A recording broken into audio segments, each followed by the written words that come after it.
Hey guys, अगर आपको Russia में आईटी जॉब्स पाने के लिए असिस्टेंस चाहिए या फिर इंडीवर्ल्ड के साथ टाई अप किए हुए रशियन यूनिवर्सिटीज में एडमिशन चाहिए तो आप मुझे व्हाट्सएप, टेलीग्राम या फिर कॉल कर सकते हैं इस नंबर पे। इसके बारे में डिटेल में जानने के लिए आप नीचे डिस्क्रिप्शन में दिए गए 2 यूट्यूब लिंक्स को क्लिक कर सकते हैं। हे गाइस, व्हाट्स अप, तो स्वागत है आपका एक नए वीडियो में। और आज का जो वीडियो है हमारी इंडिया की कहानी, एक जापानीज की जुबानी। और वो जापानीज जो है इंडिया का जो फ्यूचर है वो प्रेडिक्शन कर रहे हैं, प्रेडिक्शन नहीं एक्चुअली फैक्ट्स स्टेट कर रहे हैं based on the recent economic development of India और कहाँ जाएगा इंडिया 2030 में, जो कि एक बहुत ही फैक्टफुल और लॉजिकली उन्होंने एनालाइज किया है। और साथ ही जो है इस वीडियो में कमेंट सेक्शन में एज वेल एज वीडियो में ये डिस्कशन हो रहा है, जापानीज लोग खुद ये डिस्कस कर रहे हैं कि कैसे उस टाइम इंडिया यूएसए के कैंप में तो नहीं गया, जिससे कि इंडिया की जो इकोनॉमिक ग्रोथ है स्लोली हुआ, जापान की तरह उतना फास्ट नहीं हुआ। लेकिन आज जो है इंडिया एक सॉवरेन देश है, वो किसी का गुलाम नहीं है, वो किसी का वेसल स्टेट नहीं है। और जैसे कि जापान और साउथ कोरिया में अमेरिका के एक इशारे में ही पूरा देश बर्बाद हो सकता है, हमेशा यूएसए के कोठे के नचनिया बन के रहना पड़ता है इनको, जैसा वो कहे वैसा ही करना पड़ता है। तो इसको लेके जापानीज जो है कितना डिसअपॉइंटेड है आपको इस वीडियो में भी देखने को मिलेगा। तो चलिए वीडियो में आगे बढ़ने से पहले मैं आपको एक कमेंट सेक्शन दिखाता हूं। और हमारे इंडिया के कुछ लोग जिनको गुलामी के अलावा और कुछ आता नहीं है, जब तक कोई पीछे से लात मार के उनको जमीन पे नाक घसीटने को फोर्स नहीं करते हैं तब तक उनको अपने वजूद पे ही यकीन नहीं होते हैं। तो ऐसे कुछ की कमेंट्स हम देखेंगे अभी इस कमेंट सेक्शन पे। तो रिसेंटली मैं एक यूक्रेन वर्सेस रशिया का कंटेंट देख रहा था और ये क्रक्स मीडिया से है, क्रक्स जो कि इंडिया में यूएसए का पालतू है। और यहाँ पे एक कमेंटर ने लिखा है, थोड़ा सा पढ़ के सुनाता हूँ कि hey man, I am going to be truthful here and I don't think they can, being the only person with internet connection in my village, जो कि प्योरली अब दिख रहे हैं एक ट्रोल है basically. I know the strength and weakness of India. People in India live in the 70s and reminiscence of how the USSR helped them. It's almost 2023 and they can't think beyond this, and this is why they live in weird reality of how great and morally right Russia is. तो यहाँ पे बहुत सारे reply है, आप खुद भी पढ़ सकते हैं, बट एक रिप्लाई मैं पढ़ रहा हूँ आर्यन ठक्कर का। तो आर्यन ठक्कर ने आगे लिखा है कि if you keep leaning with the past, there is no way you will see India prosper or develop. Japan had worst history too. Did they hold grudges on US? They are best allies today. And see Japan today now. अबे ये औलाद, तू कौन है Japan के बारे में बोलने वाला? चलिए इस वीडियो में सुन लेते हैं कि जापानीज खुद क्या कहते हैं इसके बारे में और वो इंडिया के बारे में क्या सोचते हैं, ये भी थोड़ा जान लेते हैं। तो बेसिकली ये वीडियो जो है ये तो आर्यन ठक्कर, एक चाहे वो रियल कमेंटर हो या फिर कोई ट्रोल हो, बट मैंने देखा है कि बहुत सारे इंडियंस का ये कहना है कि 70s के टाइम जो है वो पकड़ के हम नहीं रह सकते हैं। अगर हम पहले जो है रशिया के साथ ना झुक के जो है यूएसए के साथ अलायंस बनाते तो आज इंडिया ज्यादा डेवलप होता। ये उन्हीं लोगों में से है जो चंद पैसे के लिए अपने माँ बाप को भी बेच दे। अगर उस टाइम इंडिया यूएसए का अलायंस बनता तो इंडिया आज कभी भी एक सॉवरेन स्टेट नहीं होता, वो यूएसए के हाथ का कठपुतली होता। और ये चीज़ मैंने काफ़ी सारे वीडियोज़ में पहले भी कहा है, लेकिन फॉर ए चेंज इस वीडियो में जो है जापानीज जो है वो खुद ये कह रहे हैं। और ये वीडियो उन सारे वाना बी कूल अमेरिकन चूसने वाले इंडियंस के मुंह पे एक जोरदार तमाचा है। तो लिब्रूस टिश्यू पेपर लेके बैठ जाओ, इस वीडियो में तुम्हें बहुत दुख मिलने वाला है। हाय, konnichiwa। Hello everyone. तो इस बार मैं बात करने वाला हूँ इंडिया के इकोनॉमिक ग्रोथ की। お話しします。皆さん और मुझे लगता है आप लोग इसे नोटिस नहीं करते, とインド but India is now the 5th largest GDP in the world. がですね、世界5位。インド India अब वर्ल्ड के 5वें स्थान पर है और नंबर 1 पर है अमेरिका। हाँ। वेल, यूनाइटेड स्टेट्स की इकोनॉमी 29.3 ट्रिलियन है, सेकंड में चाइना है जो कि लगभग 24.3 ट्रिलियन है और थर्ड में है जापान 5.3 ट्रिलियन के साथ। だいたい500兆なんですよ。500兆。 नंबर 4 में है जर्मनी, जर्मनी लगभग 5.2 ट्रिलियन का है। और फिर इंडिया, そしてその次がインドなんですよ。で、インド इंडिया 5 ट्रिलियन पर होगा 370兆。もう400兆近いんですよ。で、これがですऔर ね、 नेक्स्ट 7 ईयर के अंदर しないうちに5年ぐらいすると、普通に行けば、1 पहले स्थान पर होगा चाइना, दूसरे स्थान पर यूनाइटेड स्टेट्स। यूएस में इस साल से गिरावट आएगी 今年没落が始まるんで、多分1 तो मे बी फर्स्ट में चाइना होगा, सेकंड में मैं कहूंगा इंडिया। चाइना का शायद यूएसए के साथ कुछ नोकझोंक हो सकता है एंड इवेंचुअली पहला स्थान चाइना हथिया लेगा आने वाले 5 सालों में। 1位が、これから5年後ぐらいにはインド लेकिन उसके बाद इंडिया ही होगा। मोदी जी इंडिया में बहुत अच्छा कर रहे हैं। मुझे लगता है इंडिया को वेस्टर्न कंट्रीज और रशिया दोनों के साथ अच्छा बैलेंस बनाकर रखना पड़ेगा। इंडिया पर कोई अटैक नहीं कर सकता। मोदी जी बहुत अच्छे से बैलेंस कर रहे हैं सब कुछ। モディさんはですね、バランスよく今やってますと。まあこういう काश हमारे पास भी इस तरह की डिप्लोमेसी होती। मिस्टर कशीडा जापानीज पीएम एक अच्छे व्यक्ति है, लेकिन मिस्टर कशीडा पर दोनों देश यूएसए और चाइना ने हमला किया। まあグローバル勢力派からもですね、攻められているっていうこういう政治になりますね。まあ日本 वेल जापान ने एक बार फाइनेंशियल बबल का सामना किया था। मैं तब कॉलेज में था। 1995年から1990年まですごいバブルだったんですよ。私もこの頃大学生でですね、 और मैंने इस बबल के बारे में टीवी पर न्यूज देखी थी। वहाँ एक डांसिंग क्लब हुआ करता था। You know these crazy girls and dancing stuff? और वहाँ के लोग अपने रेमन में किसी तरह के गोल्ड पेपर का यूज करते थे, फिर उसे खाते थे, और इसीलिए एनटीटी का स्टॉक 2 मिलियन येन पहुंच गया। जब मैं पार्ट टाइम जॉब करता था तो वो जॉब कुछ हद तक क्लर्क के जॉब के जैसा था। तब मुझे एक बिजनेस ट्रिप पर ले जाया गया था। ってもらってなんかスイート तो हम एक स्वीट रूम में रुके थे। वो बहुत क्रेजी टाइम था। ऐसे फाइनेंशियल बबल क्रिएट करके जापान के बैंक और गवर्नर मिएनो ने इकोनॉमी को पूरी तरह से कुचल कर रख दिया था। रियल एस्टेट की साइड में जहाँ बैंक बहुत उधार देते हैं, 融資してる不動産ですね。 उन्होंने रियल एस्टेट रेगुलेशन किया। で、不動産会社 उन्होंने रियल एस्टेट कंपनीज को कर्ज देना बंद कर दिया, इसलिए वो अब लैंड नहीं बेच सकते। प्रॉपर्टीज के वैल्यू में कमी आई और रियल एस्टेट कंपनीज इसे बेच नहीं पाई। रियल एस्टेट कंपनी घाटे में चली गई और बैंक ने दूसरों को बैड लोन्स दिया।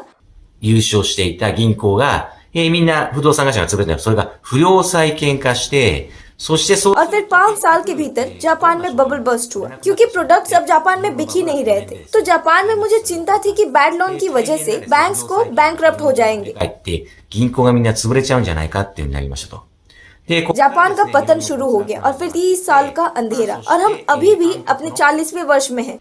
まあ暗黒の30年とか今も40年目が続いてますけど、こういう時代に没落しましたと。で、みんな就職、 लोगों को यहाँ अब जॉब्स नहीं मिलती या अपने पिछले नौकरियों में फंस के रह गए हैं, और फिर जापान में डेमोक्रेटिक पार्टी ने सत्ता संभाली। ये ग्रेट ईस्ट जापान के अर्थक्वेक के दौरान हुआ था। जापान उस वक्त रेडिएशन के खतरे के संपर्क में था। Well, here we are. Japan को कुचलने के लिए वेस्टर्न और जापानीज एलाइड यही करते हैं।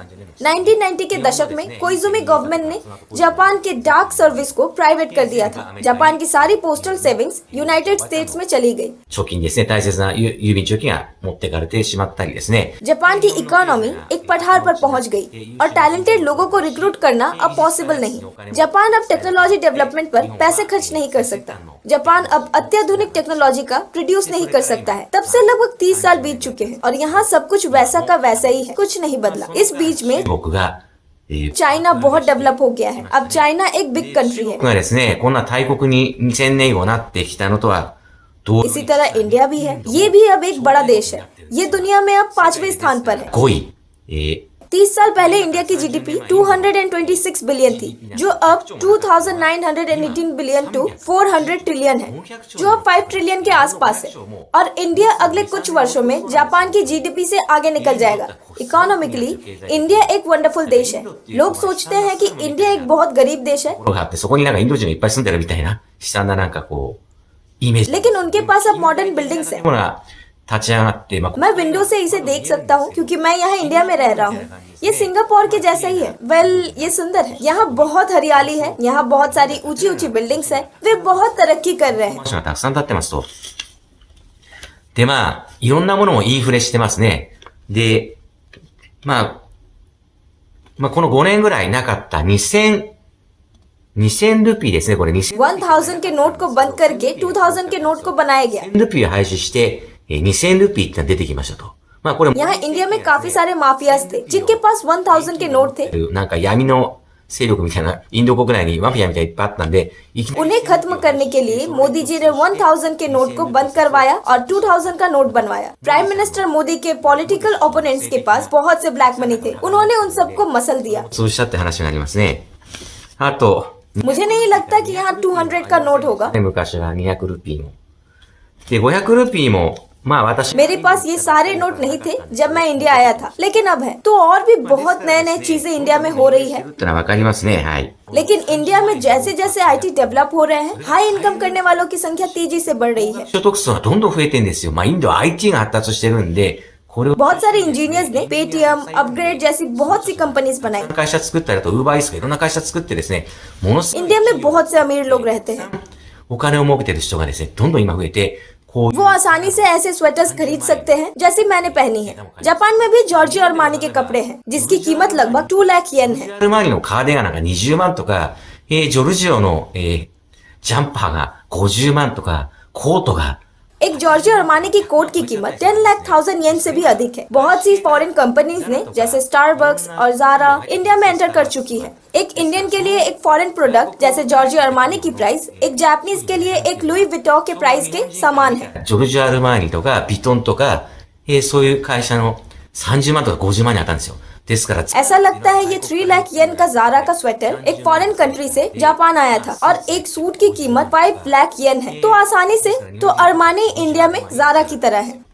イン इंडिया में एटॉमिक एंटरप्राइज में हेड ऑफ डिपार्टमेंट में एक व्यक्ति की सैलरी 50,000 रुपीज है। 50,000 रुपीज एक साधारण इंडियन के लिए बहुत पैसे हैं। आप एक अच्छा घर ले सकते हैं, 4 सदस्यों को अच्छे से खिला सकते हैं, लेकिन जापान में आप 5 लाख येन से आप अपना परिवार नहीं पाल सकते। まあ別に家族を養いますよね。ペンのセーターも買えない人、 इंडिया में 1,50,000 पर मंथ सैलरी वाला व्यक्ति उन्नति कर रहा है और ऐसे लोगों के नंबर बढ़ रहे हैं। できないでアルバイトでやってるような人が増えてますね、月。लेकिन जापान में अगर एक व्यक्ति को सिर्फ 1,80,000 रुपीज दिया जाता है तो उसमें 1,80,000 की सैलरी से मुझे लगता है इस कपड़े की कीमत ही करीब 7,000 रुपीज है। तो इंडिया के कंपेयर में प्राइस हाई है, तो जापान गरीब से गरीब बनता जा रहा है। जापान की जीडीपी नहीं बढ़ रही है तो सैलरी भी नहीं बढ़ रहा है। जापान में अब लाइफ टाइम जॉब नहीं रही, रेगुलर जॉब्स भी नहीं रहे। बहुत से पुरुष हैं जो जीने का खर्चा नहीं उठा सकते, इसलिए उन्हें अब पार्ट टाइम जॉब करना पड़ता है। लोग एक स्वेटर भी नहीं खरीद सकते जिसकी कीमत लगभग 6,500 येन है। どんどん日本で増えてきたのに対して、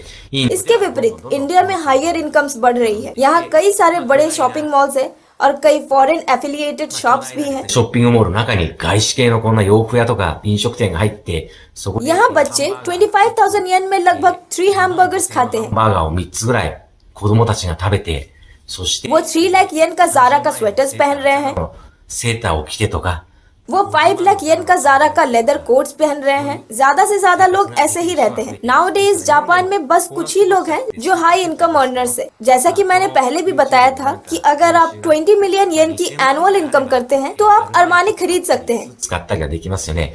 で、 इंडिया में एनुअल इनकम 20 मिलियन कमाने वालों की संख्या तेजी से बढ़ रही है। その人たちが残 बहुत से लोग इस तरह के कपड़े पहनते हैं। 念するインド人がいっぱい増えてるんですよ。で、 वे 25,000 येन की कॉफी भी पीते हैं। ってあ इंडिया में प्राइस शहरों और ग्रामीण क्षेत्रों में अलग अलग है। 田舎のサイドで物価が全然違うんですよ。ですから、 आपको ग्रामीण इलाकों में एक मील का सेट 100 रुपीज में मिल जाएगा, लाइक थाली। とか、あとミールスって言うんですよ。定食が食べられるんですよ。だ लेकिन अगर वही चीज आप शहर में खरीदेंगे तो वही चीज आपको 1,000 रुपीज में मिलेगी। ぐらいするんですよ。1万円なんですよ。 ये ग्रामीण क्षेत्रों के मुकाबले शहरों के प्राइस 10 गुना ज्यादा है। はい。あと、インド और इंडिया में फॉरेन रेट्स और इंडियन रेट्स भी है। と、これ他の国なんですけど、外国人料金とインド人料金ってあるんですよ。例えば、イン फॉर एग्जाम्पल एक इंडियन अगर फ्लाइट से इंडिया में ही कहीं जा रहा है तो वो उस डोमेस्टिक फ्लाइट का 5,000 येन है, ド人が、लेकिन फॉरेनर्स के लिए वही प्राइस 3 गुना ज्यादा हो जाती है। वही टिकट 5,000 के बदले 20,000 येन या 15,000 येन होती है। とか、15,500円ぐらいなんですよ。で、あと、 और बाद में अगर एक फॉरेनर और एक इंडियन सेम प्रोडक्ट खरीद रहे हैं ですから外国人とインド人が同じ鍵買うものがあると、インド तो 人 उसी रेट को वो फॉरेनर्स के लिए और इंडियंस के लिए अलग अलग बताते हैं। इंडियंस के लिए वो सस्ता होगा लेकिन फॉरेनर्स के लिए वो महंगा होगा। मैंने एक टिकट खरीदा था एक इंडियन ट्रैवल एजेंट से जिसे मैं जानता हूँ। उन्हें लगा मैं इंडियन हूँ तो टिकट प्राइस काफी सस्ता था। チケットを売ってくれると、そのチケットすごく安いんですよ。 डोमेस्टिक फ्लाइट 5,000 येन में, लेकिन वही टिकट 15,000 येन की होगी अगर आप एज अ जापानीज खरीदेंगे। इसलिए कुछ लोग सोचते हैं कि कुछ इंडियंस कम कमाते हैं, लेकिन चीजें उनके लिए बहुत सस्ती है। インドの、通貨すごい安いと。だけど今そのインド、安い通貨しか使えなかったインド人の中で、経済発展目まぐるしくて、 $30 मिलियन वाले एनुअल इनकम के इंडियंस की नंबर बढ़ रही है। 年収5000万とか、そういう人が出てきて、 वो स्टारबक्स में एक्सपेंसिव कॉफी पीते हैं, 外国のスターバックのコーヒーを、लाटे भी खरीदते हैं। वो 10,000 येन की कॉफी खरीद सकते हैं। वो अपनी फैमिली के लिए 20,000 येन में 5 हैमबर्गर्स भी खरीद सकते हैं। इसका टोटल 1 लाख येन होगा। 高級スーパー वो सुपरमार्केट जा सकते हैं और 2,50,000 येन खर्च कर सकते हैं, जैसा मैंने आपको वीडियो में दिखाया। 25万円をできると。で、今、日 और अब जापान में जिनकी एनुअल इनकम लगभग 1,80,000 to 2 लाख येन तक है, इनके नंबर्स बढ़ रहे हैं। する日本、これはもう、 इसलिए जापान लॉस में जा रहा है। 30 वर्षों के दौरान कंपनीज इनोवेशंस के लिए पैसे खर्च नहीं कर सकी। भले ही इकोनॉमी इम्प्रूव हो रही है, लेकिन कंपनीज अब पैसा उधार नहीं लेती। वो अब पैसे उधार लेने से डरते हैं। वो डरते हैं कि वो कहीं फिर से गरीब ना बन जाए, और क्योंकि वो इन्वेस्ट नहीं कर सकते तो वो टेक्नोलॉजी के प्रति कन्विंस्ड नहीं है। 確信されないし、と टोयोटा मोटर्स की हालत बद से बदतर होती जा रही है। जापानीज बैंक जो कभी ग्लोबल कॉर्पोरेशंस थे, वो अब मित्सुई सुमिटोमा की तरह गिर गए हैं। कोरिया में मिजुहो बैंक अब बैंकरप्ट होने वाला है। 危機になってますね。なん उनके बहुत से सिस्टम एरर्स हुए हैं। で、みずほ銀行は、まあ、 मुझे तो लगता है कि उन्हें टारगेट किया जा रहा है। मिजुहा बैंक कोरिया में सैमसंग का गारंटर है। 輸出の保証人になってんですよ。 अगर मिजुहा बैंक इसकी गारंटी नहीं देता तो इसे एक्सपोर्ट होने से कोई नहीं रोक सकता, क्योंकि उनके पास कोई क्रेडिट नहीं है। मिजुहा बैंक अब बैंकरप्ट होने वाला है। इसका मतलब है कोई कोरिया को मसलना चाहता है। このように मोदी जी की इंडिया बहुत अच्छे से ग्रो कर रही है, अच्छी पॉलिटिक्स की वजह से। वो रशियन साइड और वेस्टर्न साइड दोनों को अच्छे से बैलेंस रखते हैं। グローバル西洋勢力のバランス、どっちからもインドは欲しいっていう、こういう状況になってるんで、 इंडिया एक ऐसा एनवायरमेंट है जहां आप पैसे उधार ले सकते हैं और टेक्नोलॉजी में इन्वेस्ट कर सकते हैं। कोजुमी एडमिनिस्ट्रेशन द्वारा जापान की सभी पोस्टल सेविंग्स फॉरेन कंट्रीज को बेच दी गई। 会社だとか、みんな、小泉政権とかが、で、売っ払 टूर करने के लिए भी कोई एसेट नहीं बची। いできる資産がありませんと。 मैंने सुना है कि जे एग्रीकल्चर कॉर्पोरेटिव्स बहुत अच्छे हैं। कहना है कि उन्होंने लगभग 300 ट्रिलियन येन इन्वेस्ट किया है। आखिरकार इसे ले लिया जाएगा, मुझे भी ऐसा ही लगता है। एएसओ, कोनो और निकाय फॉरेन पावर्स से जापान को मसल देना चाहते हैं। 勢力と組んで日本を滅亡させるような言葉。 जापान में बहुत सारे पॉलिटिशियंस हैं जो बहुत कुछ कर रहे हैं जिससे जापान की इकोनॉमी गिर जाए, और फिर चाइना फिर से इलाइट यूएसए के फोर्सेस के पास जाने वाला है। またですね、国務 उन्होंने यूएसए के सेक्रेटरी ऑफ स्टेट और वाइस प्रेसिडेंट को ताइवान भेजा है। 台湾に派遣されてしまったら、もう सी जिनपिंग के पास कोई और चॉइस नहीं है ताइवान पर अटैक करने के अलावा। चाइना को युद्ध करना पड़ेगा। それに対してインドっていうのはどこからも、まあ、 लगभग 2025 तक इंडिया जापान को भी पीछे छोड़ देगा। GDP で500兆を抜いてしまう可能性がありますと。で、さらに言えば、まあ、中 इसके अलावा चाइना और अमेरिका भी गिर जाएंगे। इंडिया वर्ल्ड की नंबर 1 कंट्री होगी। अभी की सिचुएशन से तो ऐसा ही लगता है। はい。 हाँ, ऐसी ही सिचुएशन बनी हुई है अभी तो। 1980 के दशक में मैंने सोचा था कि जापान हमेशा के लिए समृद्ध होगा, 漂流していくのかと思ってたら、本当に、 लेकिन फिर जापान नीचे गिर गया। だって、没落今させられてますね、グローバル勢力に。はい。まあ、 मुझे लगता है कि इस सिचुएशन से बाहर निकलने के लिए जापान को एक अच्छे पॉलिटिशियंस की जरूरत है। こういうような、総理大臣とか出てくれればいいんですけども、総理大臣も2世、3世とか、なんだか、何やってんだかわかんないような、そんな人ばっかりですね。はい。 जापानीज पॉलिटिशियंस ऐसे लोग होते हैं जिन्हें महंगे रेस्टोरेंट्स में खाना खाना होता है और BMW खरीदना चाहते हैं और अमीर बनना चाहते हैं। वो लोगों के जीवन के बारे में नहीं सोचते हैं। वो ये नहीं देखते हैं कि जापान की जीडीपी क्यों गिर रही है। वो इसका रिसर्च भी नहीं करते हैं। कौन सी इंडस्ट्री जापान को ग्रो करने में मदद करेगी। どういう技術が日本には残されてるかも研究しないと。で、अमारी जो इसका अध्ययन कर रहा था कि ये सही रहेगा या नहीं, उसे भी डिस्क्वालीफाई कर दिया गया। というのは失脚させられてしまうと。はい。まあ、 यही रीजन है जापान के पतन की। इंडिया अब उन्नति कर रहा है। 漂流してですね、インドですね、日本 अब इंडिया चाइना और वेस्ट के अटैक से बाहर है। とロシアとロックフェラー家に没落させられていると。で、日 सोवियत कम्युनिज्म के स्प्रेड को रोकने में जापान की भूमिका खत्म हो गई है। 本を防ぐ日本の役割。तब से जापान की भूमिका मिडिल ईस्ट में खत्म हो गई है। तो यूएसए को अब जापान की जरूरत नहीं रही। はい。これ、 यही जापान के पतन का मेन जड़ है। इसके विपरीत इंडिया डेवलप हुआ।